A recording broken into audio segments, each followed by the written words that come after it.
বাঁশবাগানের অভিশাপ পর্ব ২ প্রতিশোধ।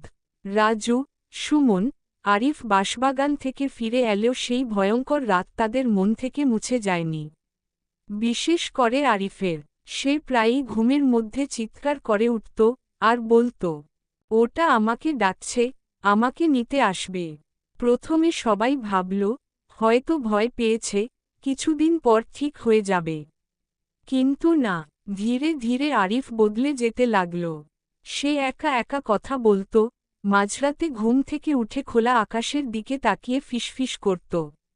একদিন তার মা দেখল, আরিফ আয়নার সামনে দাঁড়িয়ে নিজের প্রতিচ্ছবির সাথে কথা বলছে।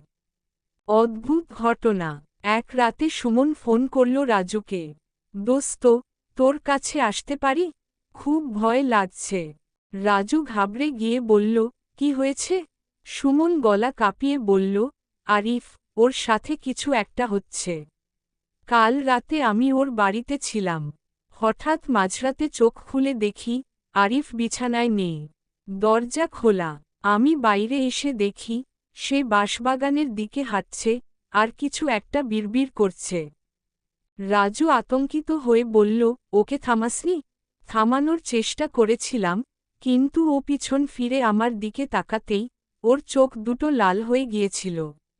ঠিক সেই ভূতের মতো। রাজু চুপ হয়ে গেল। সে বুঝতে পারল, বাঁশবাগানের ভূত তাদের পিছু নিয়েছে।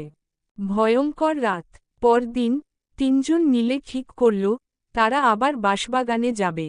এবারে তারা সাথে নিল গ্রাম থেকে এক বয়স্ক ব্যক্তি, হরিধন কাকা, যিনি নাকি পুরনো সব অলৌকিক ব্যাপার জানতেন। রাত ১২টার সময় তারা চারজন বাঁশবাগানে প্রবেশ করল। হরিধন কাকা বললেন, এই জায়গাটা অভিশপ্ত। এখানে কোনো এক অশুভ শক্তি আটকে আছে, ওরা মুক্তি চাইছে। হঠাৎ বাতাস থেমে গেল। চারপাশে কুয়াশা নেমে এলো। বাঁশের পাতাগুলো কোনো এক অজানা কারণে কাঁপতে লাগল, যদিও বাতাস একটুও বইছিল না। তারপরই ধোঁয়ার মতো একটা অবয়ব সামনে এলো, সেই ভয়ঙ্কর ছায়ামূর্তি। প্রকৃত সত্য। মূর্তিটি কাঁপা কাঁপা গলায় বলল, আমাদের মুক্ত করো, নইলে আরও অনেকের মৃত্যু হবে। হরিধন কাকা চোখ বন্ধ করে কিছু মন্ত্র পড়তে লাগলেন। তখনই মাটির নিচ থেকে বেরিয়ে এলো কয়েকটা কঙ্কালসার হাত। চারপাশে হাড়গোড়ের স্তূপ। হঠাৎ হরিধন কাকা চিৎকার করে বললেন, তোমরা জমিদারের অন্যায়ের শিকার, তোমাদের আত্মা শান্তি পাক। এক মুহূর্তের মধ্যে চারপাশে আগুনের শিখা দেখা দিল। ভুতুড়ে ছায়াগুলো ধীরে ধীরে বিলীন হয়ে গেল। হরিধন কাকা বললেন, এখন আর কেউ বাঁশবাগানে ভয় পাবে না। অভিশাপ শেষ। কিন্তু সত্যিই কি শেষ? আরিফ ধীরে ধীরে সুস্থ হয়ে উঠল।